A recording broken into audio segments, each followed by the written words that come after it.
మాతృదేవోభవ పితృదేవోభవ. నేను మీ శ్రీధర్. నా phone number 9295909819. ఇప్పుడు మనము నవంబర్ నెల 2025 సంవత్సరం ఈ మాస ఫలితాలు, దీన్ని నెల ఫలితాలు అంటారు. మాసం అనేటటువంటిది మళ్ళీ తెలుగు నెలలకు పెట్టినటువంటి పేరు మాసం అనేటటువంటి. నెల అనేటటువంటిది అర్థం ఒకటే కావచ్చు, కానీ ఇక్కడ నెల ఫలితాలనే మనం చెప్పుకోవాలి. నవంబర్ నెల ఫలితాలు, గోచార ఫలితాలు మనం చెప్పుకునే ప్రయత్నం చేద్దాము. ఇది కేవలము గోచారం మాత్రమే. మీకు ఎక్కువ గ్రహాలు అనుకూలంగా ఉన్నాయని చెప్పి సంబరపడాల్సిన పని లేదు, తక్కువ గ్రహాలు ప్రతికూలంగా ఉన్నాయని సంబరపడాల్సిన పని లేదు, ఎక్కువ గ్రహాలు దోషం ఉందని కంగారు పడాల్సిన పని ఏమీ లేదండి. ఇది కేవలం గోచారం, ఒక్క నెల ఫలితాలు మాత్రమే. ఇవి ఎప్పుడూ మారిపోతూనే ఉంటాయి. ఏ నెలకా నెల, ఏ వారానికి ఆ వారం అలా మారిపోతూనే ఉంటాయి మనం చెప్పుకునే దాన్ని బట్టి. దీని గురించి మీరు కంగారు పడక్కర్లేదు. దీన్ని ఏదో ఆధారం చేసుకుని బెంగపడిపోయి భయపడిపోయి అంత అవసరం లేదండి. పరిష్కారాలు ఉన్నాయి, అవి కూడా చెప్తాము. ఆ చిన్నదానికి చిన్న పరిష్కారాలు ఉంటాయి. మహాదశల్లోకి వాటిల్లోకి వెళ్ళి జాతకంలోకి వచ్చినప్పుడు అప్పుడు చేసేటువంటి పరిహారాలు వేరుగా ఉంటాయి. కాబట్టి దీని గురించి మీరు కంగారు పడక్కర్లేదు. అయితే మీ జాతకాన్ని పూర్తిగా నిర్దేశించడానికి గోచారము కొంత చాలా తక్కువ, ఒక 10% మాత్రమే, 100% మాత్రమే మీకు సహకరించగలదు. మిగతాదంతా మీ వ్యక్తిగతమైన జాతకం ద్వారానే తెలుస్తుంది. మీ జీవితం ఏ విధంగా నడవబోతోంది, ఆరోగ్యవంతంగానా, లేకపోతే విద్యావంతంగానా, లేకపోతే జ్ఞానవంతంగానా, లేకపోతే ఆర్థిక పరంగా ఎదుగుతారా, ఎంతవరకు బాగా ఇబ్బంది పడిపోతారా, మధ్యస్థంగా ఉంటుందా ఆదాయము, ఇవన్నీ కూడా కావాలి అంటే తప్పకుండా జాతకం రాయించుకుని తీరాలి నిష్ణాతులైనటువంటి వారి చేత. అప్పుడు మాత్రమే దానికి ఈ గోచార ఫలితాన్ని అనుసంధానం చేసుకోవాలి. దీనికి ప్రాముఖ్యత లేదని కాదండి, దీనికి ఉన్న ప్రాముఖ్యత దీనికి ఉంటుంది. ఆ జాతకానికి దీన్ని అనుసంధానం చేసుకుని చూసుకున్నట్టయితే అప్పుడు సరి అయినటువంటి ఫలితాలు వస్తాయి. అర్థమైంది కదండి. అందుచేత ప్రతి వారు కూడా date of birth, time of birth, place of birth ఉన్నటువంటి వారు నిష్ణాతులైన వారి చేత రాయించుకోండి జాతకము. లేదా మీకు ఎవరో దొరకకపోతే మా దగ్గర కూడా ఆ సౌలభ్యత ఉన్నది, కాబట్టి దీన్ని కూడా మీరు ఉపయోగించుకోవచ్చు. అలాగే పరిహారాల విషయంలో కూడా అన్నిటికీ ఒకే రకమైనటువంటి పరిహారాలు అవసరం లేదండి. ఒక కుజుడికే ఉందనుకుందామండి, అది మనం మాస ఫలితాల్లో నెల ఫలితాల్లో కనుక ఉన్నది అనుకోండి, అది నెల రోజులే ఉంటుంది. దానికి ఒక రకమైనటువంటి అంత హార్డ్గా లేకపోతే కష్టంగా ఖర్చుతో కూడుకున్నటువంటి పరిహారం అవసరం లేదు ఏమండి. అదే మనకి జాతక రీత్యా కనుక కుజు మహాదశి ఏర్పడింది, లేదు కుజుడు సరి అయినటువంటి ప్రదేశంలో లేడు, ఇంకా ఆ మహాదశ గడవలేదు, రాబోయేదో ఆ పైన రాబోయేదో ఉంది. తద్వారా ఏ విషయాల్లో మనకి పెళ్లి విషయంలోనా, సంతానం విషయంలోనా, విద్య విషయంలోనా, గృహ విషయంలోనా ఏ విషయాల్లో అడ్డు తగులుతున్నది అనేటటువంటి విషయాన్ని బాగా చాలా లోతుగా ఆలోచించిన మీదట అక్కడ చేయవలసినటువంటి పరిష్కారాలు కొంచెం ఖర్చుతో కూడుకుని ఉంటాయి, లేదా మీరే చేసుకోవాల్సి వస్తే కష్టంతో కూడుకుని ఉంటాయి. కొన్ని మీరు చేయలేకపోవచ్చు, ఎందుకంటే వేదాలు అవన్నీ నేర్చుకుని ఆ మంత్రాలు చదవడం కష్టం కాబట్టి. ఆ విధమైనటువంటి పరిష్కారాలు కూడా మేము సులువైన పద్ధతిలో అప్పుడు ఉన్నటువంటి తీవ్రత ఉష్ణోగ్రత అంటూ ఉంటాం చూసారా.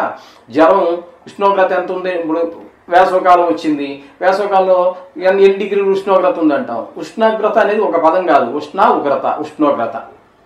ఉగ్రత అంటే ఎక్కువ, దాని స్థాయిని బట్టి ఉంటుందన్నమాట. 100 డిగ్రీలు జ్వరం ఉన్నవాడికి పారాసిటమాల్ వేస్తే సరిపోతుంది. అదే 103, 104 వచ్చేసింది, ఒళ్ళు కాలిపోతుంది. ఎదురుగా ఉన్న నిన్ను కానీ ఆయన భార్యను కానీ వారి తండ్రి గారు కానీ తల్లి కానీ ఎవరు గుర్తుపట్టలేకపోతున్నాడు 104 జ్వరం ఉండి. అప్పుడు ఆ పారాసిటమాల్తో పాటుగా మనకు యాంటీబయాటిక్ ట్యాబ్లెట్ కూడా ఇవ్వాలి.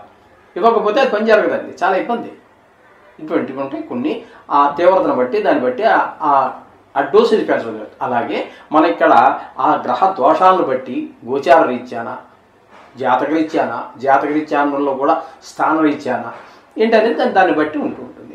వాటి గురించి కూడా మమ్మల్ని సంప్రదించవచ్చును. సులువైన మార్గాలు కావాల్సిన వారికి సులువైన మార్గాలు సూచించడం జరుగుతుంది. లేదు ఈ డోస్ చాలదయ్యా అని చెప్పిన వారికి మనం చెప్తాం.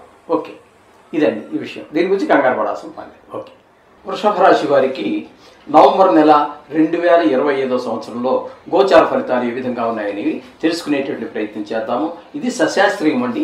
ఇందులో నా యొక్క భావాలు ఏమి చొప్పించేటటువంటి అవకాశమే లేదు. చొప్పించడం అది నా స్వభావం కాదు. కేవలము శాస్త్రం ఎంతవరకు చెప్పిందో అంతవరకు మనం చెప్పడం జరుగుతూ ఉంటుంది. కాబట్టి ఇక్కడ వృషభ రాశి వారికి తృతీయ ద్వితీయ స్థానాల్లో గురు యొక్క సంచారం జరుగుతున్నది 2 రాశుల్లో. అంచేత వక్రగతి ద్వారా ముందు అతిచారం ద్వారా మిథునంలో నుండి 2వ రాశిలో నుండి కర్కాటకంలోకి ప్రవేశించారు. కర్కాటకంలో ఉండంగానే అతిచారంలో ఉండంగానే వక్ర గతి ప్రారంభమైంది. తద్వారా మళ్ళీ మనకి ఈ ఫలితాన్ని మారుతూ ఉన్నాయి. అక్కడ కర్కాటకంలోనే ఉంటున్నారు కాబట్టి అంచేత ఇక్కడ మనం చెప్పాలి అన్నట్టయితే నిజానికి చెప్పాలి అన్నట్టయితే ఇక్కడ ఈ వృషభ రాశి వారికి తృతీయంలోనే గురువు యొక్క సంచార ఫలితాలు మనం చెప్పుకోవాలి. తృతీయ స్థానంలో గురువు యొక్క సంచారము మనకి ఈ అవే స్థాన ఫలితాన్ని ఇస్తాయండి. వక్రంలోకి వచ్చే కూడా, ఎందుకంటే గురువు యొక్క ఇక్కడ కూడా కొంత కాంట్రవర్సీ ఉందండి. మామూలుగా వక్రంలోకి వచ్చినప్పుడు వెనక రాశి ఫలితాన్ని ఇస్తాడని మిగతా గ్రహాలన్నీ, ఒక్క గురువు మాత్రము వక్రించినా కూడా ఏ స్థానంలో అయితే ఉన్నారో ఆ స్థాన ఫలితాన్నే ఇస్తాడు అని చెప్పేసి మనకి కొంతమంది చెప్పడం జరుగుతున్నది. అందుచేత గురువు ఎక్కడున్నప్పటికీ మొత్తం మీద వృషభ రాశి వారికి తృతీయ స్థాన ఫలితాన్ని ఇస్తూ ఉన్నాడు.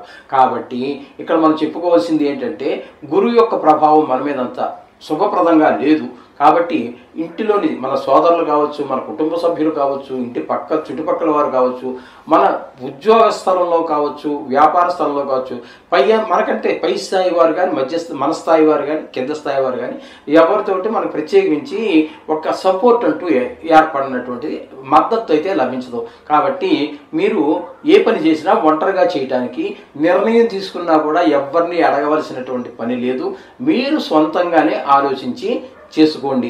ఒకవేళ వాళ్ళ మీద ఆధారపడితే వాళ్ళు ఇచ్చేటటువంటి సలహా ఈ గురు ప్రభావం వల్ల మీకు అనుకూలమైన ఫలితాలు రాకపోతే, సఫ్కోర్స్ మీ అన్నగారే ఇచ్చారండి ఒక సలహా మీకు, అది మీకు అనుకూలించలేదు, మీ నింద మీ అన్నగారి మీద పడే అవకాశం ఉంటుంది. లేదా మన తల్లి మీద, తండ్రి మీద, లేకపోతే అన్నదమ్ములు, చుట్టాలు ఎవరైతే మనం సలహా అడిగామో వారు ఇచ్చారో వారి మీద పడేటువంటి అవకాశం ఉంటుంది. కాబట్టి సొంత నిర్ణయమే అది చాలా ఉత్తమం. ఎవరిది సలహా తీసుకోవద్దు, ఎవరిది పాటించవద్దండి.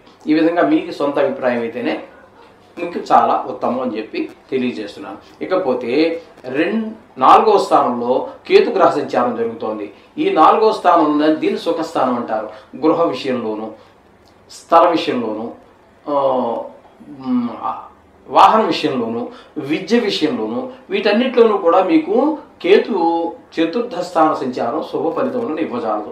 ముఖ్యంగా వీరు రియల్ ఎస్టేట్ వ్యాపారం చేసేటటువంటి వారు, స్థలాలు కొన్ని అమ్మటం, లేకపోతే బ్రోకరేజ్ చేయడం అనండి, ఏదైనా కానివ్వండి, అలాగే ఇళ్ళు, కార్లు, సెకండ్ హ్యాండ్ కార్లు కొనటం, ఇట్లాంటివన్నీ వీళ్ళకి మాత్రం ఏమాత్రం కూడా అనుకూలమైన కాలం కాదు ఈ నవంబర్ నెలంతా కూడా. ఈ విధంగా కేతు యొక్క ప్రభావం ఉంటుంది. ఇకపోతే శుక్రుని యొక్క సంచారం కనుక మనం తీసుకున్నట్టయితే 5, 6, 7 3 రాసుల్లో ఆయన యొక్క సంచారం జరుగుతుంది. 5వ స్థానంలో కేవలం 2 రోజులు మాత్రమే సంచారం చేస్తున్నారు. ఆ 2 రోజులు కూడా మీకు చక్కటి ఫలితాన్ని పిల్లల మీద చూపిస్తాడు, 2 రోజులు మాత్రం. ఇకపోతే షష్ఠమ స్థానం అయినటువంటి తులలో ఇక్కడ మీకు సుమారుగా 24 రోజుల పాటు సంచారం చేస్తున్నారు. ఇది అనుకూలమైన ఫలితాలు ఇవ్వదు. ఇక్కడ ఆరోగ్య విషయంలో కొంచెం ఇబ్బంది ఉంటుంది. డబ్బుల విషయంలో కూడా అప్పు ఇవ్వాలన్నా తీర్చలేకపోతారు. మీకు డబ్బులు కావాల్సిన అప్పు కోసం ప్రయత్నిస్తే కూడా విజయవంతం కాలేకపోతూ ఉంటారు. అలాగే 7వ స్థానం అయినటువంటి వృశ్చికంలో సంచారం చేసేటటువంటి 4 రోజులు మీ భార్యాభర్తల మధ్యన కొంచెం అభిప్రాయ భేదాలు, అలాగే జాయింట్ వ్యాపారం చేస్తున్నట్టయితే వారి మధ్యన కూడా కొంచెం అభిప్రాయ భేదాలు వచ్చే అవకాశం ఉంటుంది. మొత్తం మీద మీకు శుక్రుడు కేవలం ఈ నెలలో 2 రోజులు మాత్రం అనుకూలంగా ఉన్నారు, మిగతా రోజులు అనుకూలంగా లేరు. కాబట్టి ఈ సినిమా రంగంలో ఉన్న వారికి అనుకూలమైన కాలం కాదు, టీవీ రంగంలో ఉన్న వారికి కూడా అనుకూలమైన కాలం కాదు, షేర్ మార్కెట్లో పెట్టుబడి పెట్టే వారికి కూడా ఏమాత్రం అనుకూలమైన కాలం కాదు. కాబట్టి ఈ నెల రోజులు సైలెంట్గా ఉండటమే మంచిదని నా సలహా. ఇకపోతే రవి యొక్క సంచారం తీసుకున్నట్టయితే 6వ స్థానంలో అంటే తులారాశిలో ఒక 16 రోజులు సంచారం చేస్తూ ఉన్నారు. తదుపరి ఒక 14 రోజులు సప్తమ స్థానంలో సంచారం చేస్తున్నారు రవి భగవానుడు. కాబట్టి 6వ స్థానంలో సంచారం చేసేటటువంటి 16 రోజులు చాలా అద్భుతమైనటువంటి ఫలితాలు ఉంటాయి. ఆరోగ్యం బాగుంటుంది. మీకు అప్పులు ఎవరికైనా మనం ఇవ్వాల్సి ఉంటే టక అప్పులు తీర్చేసి హాయిగా రిలాక్స్గా ఫీల్ అవ్వగలుగుతాము. అలాగే 7వ స్థానంలో సంచారం చేసేటటువంటి కాలంలో మాత్రం మనకి ఎవరైనా భార్యాభర్తల మధ్యన కావచ్చు, లేదా జాయింట్ వ్యాపారం చేస్తున్న ఎవరెవరితో మనకి లింకులు ఉంటాయో వాళ్ళతోటి మనకి సత్సంబంధాలు ఏర్పడవు. ఉన్నటువంటి సంబంధాలు కూడా దెబ్బతినే అవకాశం ఉంటుంది. కాబట్టి తగు జాగ్రత్తలు తీసుకోండి. ఇది సూచనగా తీసుకోండి. ఇకపోతే బుధుని యొక్క సంచారం చెప్పుకున్నాం కదండి. ఇక్కడ వృశ్చికంలోంచి తులలోకి వృశ్చికంలోకి అలాగే 2 ట్విస్టులు చేస్తూ ఉన్నారు. ఆయన చేస్తున్నటువంటి చెప్పాలి అన్నట్టయితే 6, 7 స్థానాలలో ఆయన యొక్క సంచారం జరుగుతోంది. 6వ స్థానం 7వ స్థానం 2 స్థానాలలోనూ కూడా మొత్తం మీద ఆయన శుభప్రదమైన ఫలితాలు ఇస్తూ ఉన్నారు. 6వ స్థానం అయినటువంటి తులలో సంచారం చేసేటటువంటి కాలంలో ఆయన మనకి ఆరోగ్యం బాగుంటుంది. అప్పులు ఏమైనా కావాలంటే పుడతాయి. అప్పులు ఎవరికైనా ఉన్నట్టయితే తీర్చేయగలుగుతాము. మొత్తం మీద అలాగే ధనానికి అప్పు కోసం ప్రయత్నం చేసినట్టయితే అప్పు కూడా పుడుతుంది. ఈ విధమైన ఫలితాలన్నీ 6వ స్థానంలో, అంటే 6వ స్థానంలో సంచరించే కాలంలో ఆ ధనానికి లోటు ఉండదు అని అర్థమవుతుంది. ఇకపోతే 7వ స్థానంలోకి వచ్చాక భార్యాభర్తల మధ్యన జాయింట్ వ్యాపారం చేసేవారి మధ్యన అభిప్రాయ భేదాలు ఉంటాయి. అవి అంత పెద్ద తారాస్థాయికి వెళ్ళేటటువంటివి ఏమీ కాదు. కాబట్టి మీరు మొత్తం మీద ఒక 15 రోజులు మాత్రం అంటే ఓ పాక్షికంగా మీకు ఉపయోగపడుతున్నాడు ఈ వృషభ రాశి వారికి సూర్యుడు. ఇకపోతే బుధుడి గురించి చెప్పేసుకున్నాం కదండి. కుజుడిని కనుక తీసుకున్నట్టయితే 7వ స్థానంలో సంచారం చేస్తున్నాడు నెల రోజులు కూడా.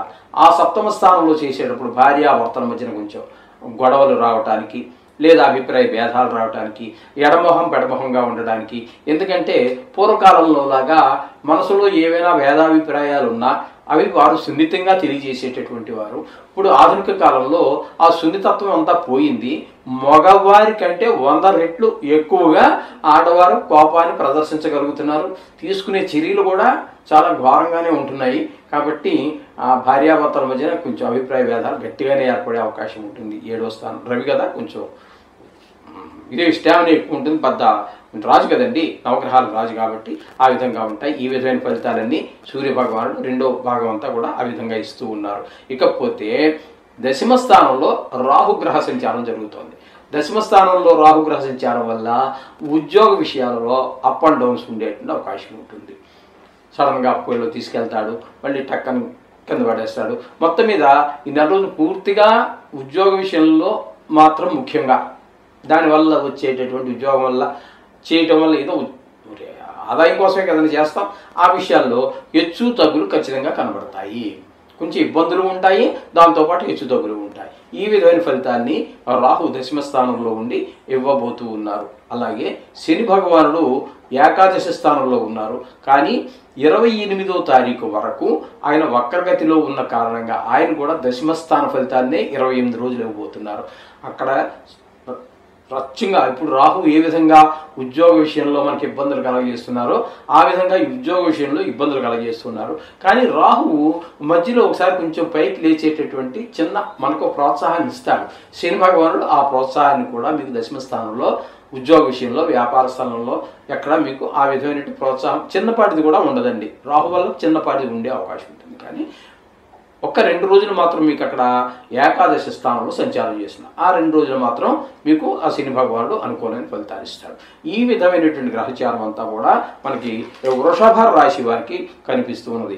మొత్తంగా చెప్పాలి అన్నట్లయితే ఇక్కడ మీకు ఒక శుక్రుడు కొంత అనుకూలంగా ఉన్నాడు, బుధుడు పూర్తి అనుకూలంగా ఉన్నాడు, అలాగే రవి కూడా పాక్షికంగా అనుకూలంగా ఉన్నారు. కాబట్టి శుక్రుడు కూడా మీకు అనుకూలత అంటే చెప్పడానికి ఓన్లీ 2 డేస్ మాత్రమే, 2 రోజులు మాత్రమే 5వ స్థానంలో, 6, 7లో లేడు. అంచేత మీకు ఖచ్చితంగా 2 గ్రహాలు మాత్రమే అనుకూలంగా ఉన్నాయి. కాబట్టి మీరు మాట్లాడే మాట కానీ, తీసుకునే ప్రతి చర్య, అలాగే డబ్బులు ఖర్చు పెట్టేటటువంటి డబ్బుల్లో కూడా ప్రతి డబ్బులు జాగ్రత్తగా ఖర్చు పెట్టండి. ఎవరికి అనవసరమైన హామీలు ఉండకండి. డబ్బుల విషయంలో కానీ, ఏ విషయంలో కూడా మీరు హామీలు ఉండకండి అంటే అంటున్నట్టుగా ఒక పాదరసంలాగా ప్రవర్తించండి. అలా అని చెప్పేసి వాళ్ళు ఎవరికి విరోధం కావద్దండి. పాదరసం చూడండి, చేతికి దొరకదు, కళ్ళ ముందే ఉంటుంది, మీరు ఇలా పట్టుకుందామంటే జారిపోతుంది. అలాగే ఉండాలి, కానీ అది అంతా నా వాళ్ళే అనుకుని మాత్రం మోసపోవద్దండి. ఈ విధమైనటువంటి గ్రహచారం అంతా వృషభ రాశి వారికి తోస్తూ ఉన్నది. కాబట్టి గ్రహాలు ఖచ్చితంగా ఉంటాయండి, ఖచ్చితంగా ప్రతికూలమైన గ్రహాలే ఎక్కువ ఉంటాయి, గోచారము మరీ ఎక్కువ ఉంటాయి, అందులో సందేహమే లేదు. కాబట్టి దీని గురించి అన్నీ నెగిటివ్గా చెప్తున్నారని చెప్పి ఒక ఆయన కూడా అడిగాడు. నెగిటివ్గా నేను చెప్పడం కాదే, శాస్త్రం చెప్పింది అది. ఈ ఫలితాన్ని నీకు సరిపోతున్నా లేదు చూసుకో అని మనం చెప్పడం జరిగింది. తర్వాత ఆయన సైలెంట్ అయిపోయి మీరు చెప్పినవి అది తర్వాత ఒకసారి పర్సనల్గా కూడా కలవడం జరిగింది. కలిసినప్పుడు అంతా చెప్పడం జరిగింది. సరే, మిగతా మన జ్యోతిష్ మిత్రులు ఉన్నారు కదా, వాళ్ళు చెప్పినవి కూడా కొన్ని సరిపోతున్నాయి కదా. అంచేత ఇది మేము సొంతంగా చెప్పేది ఏమీ కాదు, ఇది శాస్త్రం చెప్పిందే మీకు చెప్పడం జరుగుతుంది. కాబట్టి ఇవి గమనించండి. అలాగే మీరు ఇచ్చే సూచనలు కూడా పాటించండి. కొన్ని గ్రహాలు ఉంది కాబట్టి ప్రతిరోజు కూడా ఆ నవగ్రహాలకు సంబంధించి లేదా నవగ్రహాలు అవే కానీ నవగ్రహాలకు సంబంధించి ఇంకా అనేకం చెప్పారు మహానుభావులందరూ. వాటిలో ఏది పాటించినా కూడా మీకు నవగ్రహాల యొక్క దోషం తగ్గుతుంది. అంచేత తద్వారా మీరు మీ ప్రయాణం చాలా సునాయాసంగా సాగించవచ్చు. శుభం భూయాత్.